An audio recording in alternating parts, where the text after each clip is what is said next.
With today's technology, we've learned a lot about ourselves and the world surrounding us. You could say it kind of made us happy because we invent something new every day, get to know ourselves a little better, and our job gets a little easier. But the more advanced the technology gets, it gets scarier and scarier. We're at a point that we could make very cool video games about simulations, kind of like Sims or other types of games. When we recently found out how to make a simulation type game, who's there to tell us that we're part of a simulation ourselves? Are we real, or are we a simulation being controlled by another being?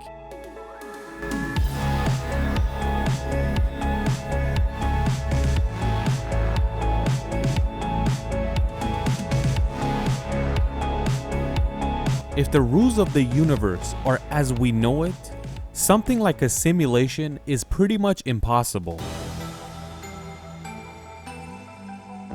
But to make a simulation like our universe, it doesn't need to be that vast. You could make it very small, but you can put a projection that it seems insanely big. There's no need to create and design billions of galaxies. You could create real stuff around them, but create a fake-looking universe. Make it seem like the people that are in the simulation think they're in an endless universe. What about the cells and bacteria? They say when we look at under the microscope, all of a sudden we see cells and bacteria. But before that, we couldn't see anything. In a simulation, the world is designed like that. The second you look, they appear.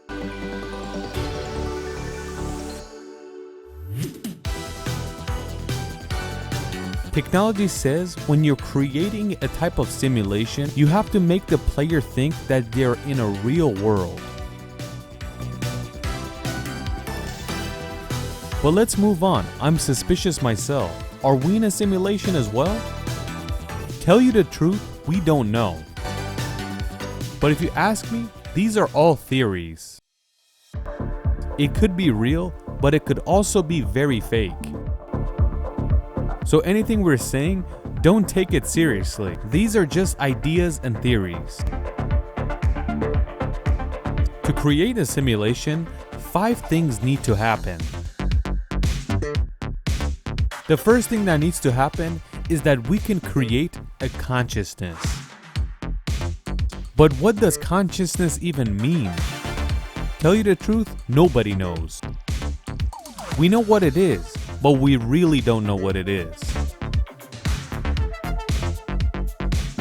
If you want to compare a brain to a computer, a brain processes 10,000 trillion operations per second. Do you know what 10,000 trillion means? That means put a 10 with 15 zeros in front of it. This is the operation the brain does in 1 second. We want to create a world that has a lot of population, some history, goals, and a good amount of people in there. Let's imagine 200 million people in this video game simulation. We're not gonna make them very old either. Let's say 50 years. 1 year is about 30 million seconds. You take the seconds, multiply it by 50 years. Then the number you get, you multiply that by 200 million. Then you multiply the answer of that to 10,000 trillion. You know what 10,000 trillion was? It's the amount of operation the brain does in a second. To get this done, you'll need a computer that does trillions and trillions and trillions of operations per second, so it could actually run a simulation like this. This number is so large that it's bigger than the amount of stars in the universe.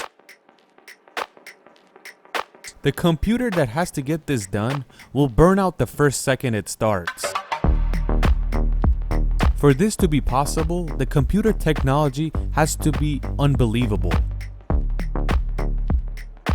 The second thing that needs to happen is that not only should technology not slow down, but it should actually speed up. For a computer to do this type of job, for us it seems impossible.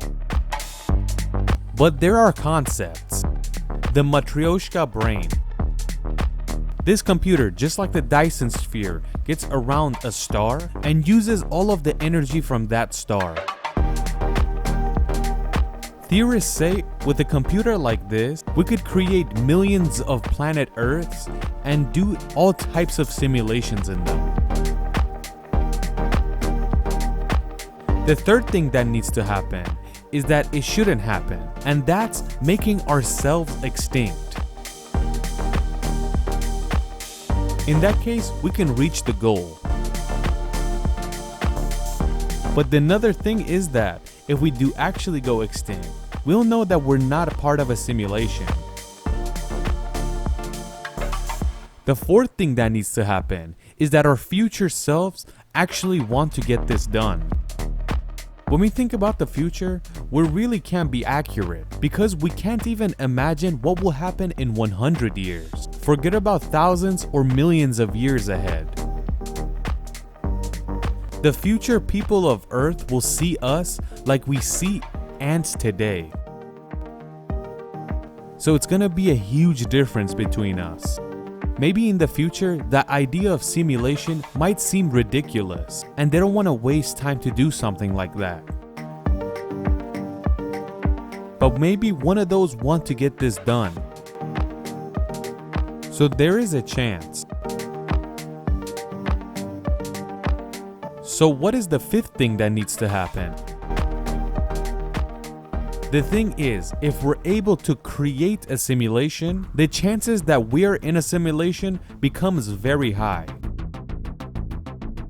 We say all this, and we have to say that they're all theories. But these theories prove that humans are very optimistic. They just recently invented the computer, and all of a sudden they want to create simulations. So it's not our job right now. Because just like we said before, we're newcomers and we're just beginning to learn about our world. But we might be afraid of civilizations that are millions of years ahead of us.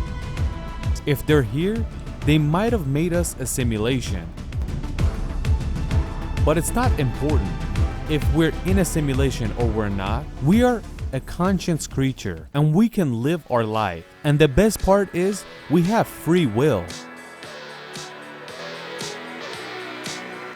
But there's one thing, if we're part of a simulation, let's hope the people don't get mad and pull the plug.